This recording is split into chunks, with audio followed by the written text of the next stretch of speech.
Namangan davlat pedagogika institutida 2023-2024 o'quv yili uchun talabalarni turar joy bilan ta'minlash masalalari bo'yicha tizimli ishlar amalga oshirilmoqda. Joriy yilning 19-30 iyul kunlari yuqori kurs talabalariga qulaylik yaratish maqsadida talabalar turar joyiga joylashish bo'yicha onlayn arizalar qabul qilindi. Shuningdek, talabalarning ijara xonadonlariga joylashishlarini osonlashtirish maqsadida talabalarni turar joy bilan ta'minlash bo'limi tomonidan institutga yaqin hududlarga ijara xonadonlari manzili, geolokatsiya va telefon raqamlari asosidagi ma'lumotlari bazasi shakllantirildi.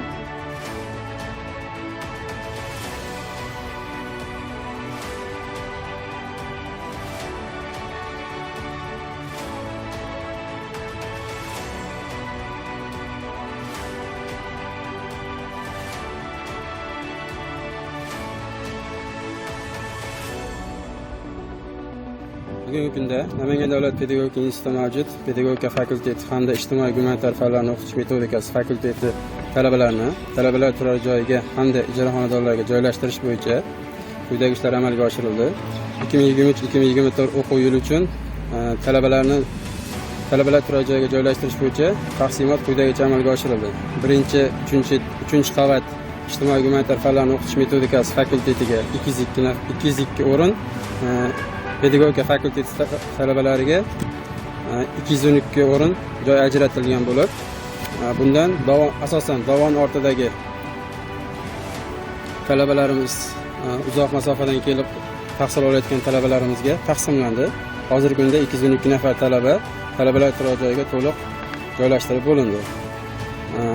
Shuningdek, ijara xonadon talabalarning institutga yaqin hududlarda aniqlangan ijara xonadonlarning egalarining telefon raqami, manzili, geolokatsiyasi tuzib chiqilib, barcha talabalarga yetkazildi.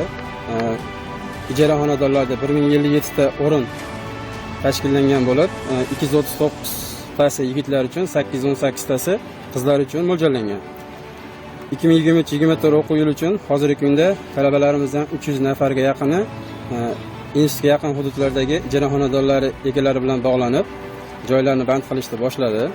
414 ta talabalar turar joydan, ijara xonadonlaridan 1057 ta, jami 1471 ta o'rin talabalarimizni 2023-2024 o'quv yili uchun tayyor holatga keltirildi.